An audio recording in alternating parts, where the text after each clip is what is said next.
Hello students, आज हम लोग विद्युत चैप्टर से संबंधित क्वेश्चन पढ़ेंगे, जिसमें विद्युत धारा निकालनी है, प्रतिरोध निकालना है। तो इससे संबंधित क्वेश्चन है। ये कई प्रमुख जो परीक्षाएं होते हैं, जैसे ग्रुप डी हो गया, एसएससी हो गया, यूपी बोर्ड की भी परीक्षा में इस तरह के प्रश्न पूछे जाते हैं, पॉलिटेक्निक एंट्रेंस एग्जामिनेशन में भी पूछे जाते हैं। तो इस तरह की या आरआरबी है, इस तरह की जो सामान्य परीक्षाएं लगभग होती हैं हाई स्कूल स्तर तक की, सब में ये प्रश्न पूछे जाते हैं इस तरह के। तो उसी से मिलता जुलता एक प्रश्न है। नीचे दिए गए चित्र में ज्ञात कीजिए। पहला चीज क्या ज्ञात करना है, पूरे परिपथ का कुल तुल्य प्रतिरोध। पूरे परिपथ का नहीं, पूरा जो चित्र बना है इस पूरे परिपथ का तुल्य प्रतिरोध हमें निकालना है। टोटल रिजल्ट कितना आएगा, जितने प्रतिरोध है 1 2 3 4 जगह लगे हुए हैं, जो दांतेदार इस तरह से टेढ़ा मेढ़ा करके बना हुआ है आकृति, ये प्रतिरोध का चिन्ह है। तो 3 4 है टोटल।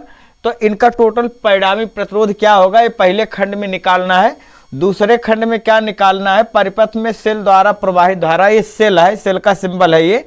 तो सेल के द्वारा जो है कितनी विद्युत धारा भेजी जा रही है, ये चीज जो है हमको ज्ञात करना है।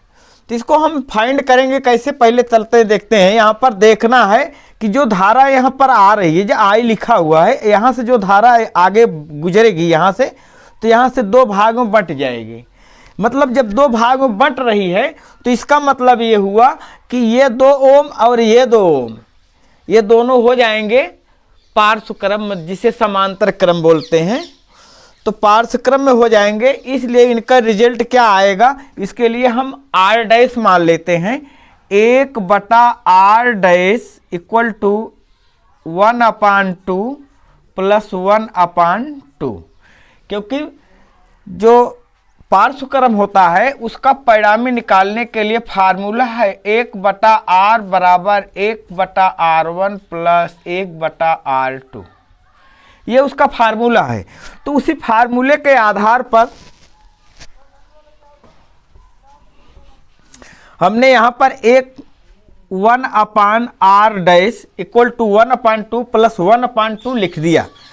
अब इसको हम ऐड करेंगे तो 1/r इक्वल टू, ये जोड़ेंगे तो यहाँ पर जो डिनोमिनेटर है हर इक्वल है, इसलिए 1 और 1 जोड़ेंगे तो कितना हो जाएगा 2/2।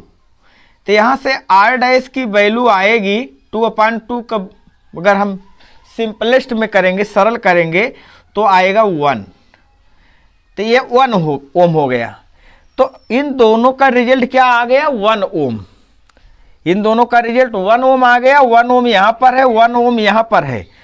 तो ये दोनों का जो रिजल्ट 1 ओम आया, वह और यह ये तीनों हो जाएंगे सीरीज में, श्रेणी क्रम में हो जाएंगे।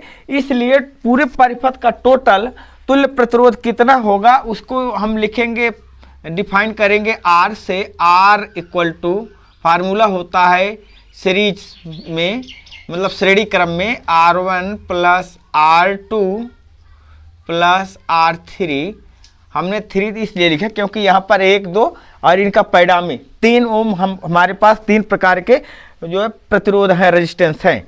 तो इसलिए हम R की वैल्यू निकालेंगे। इसकी वैल्यू है 1, इसकी वैल्यू है 1, और यहाँ पर जो इनका रिजल्ट आया है वह भी 1 आया है। तो ऐड करेंगे तो जोड़ने पर आएगा 3 ओम। इस तरह से पहला पार्ट हमारा सॉल्व हो गया। पूरे परिपथ का तुल्य प्रतिरोध कितना रिजल्ट आया, 3 ओम।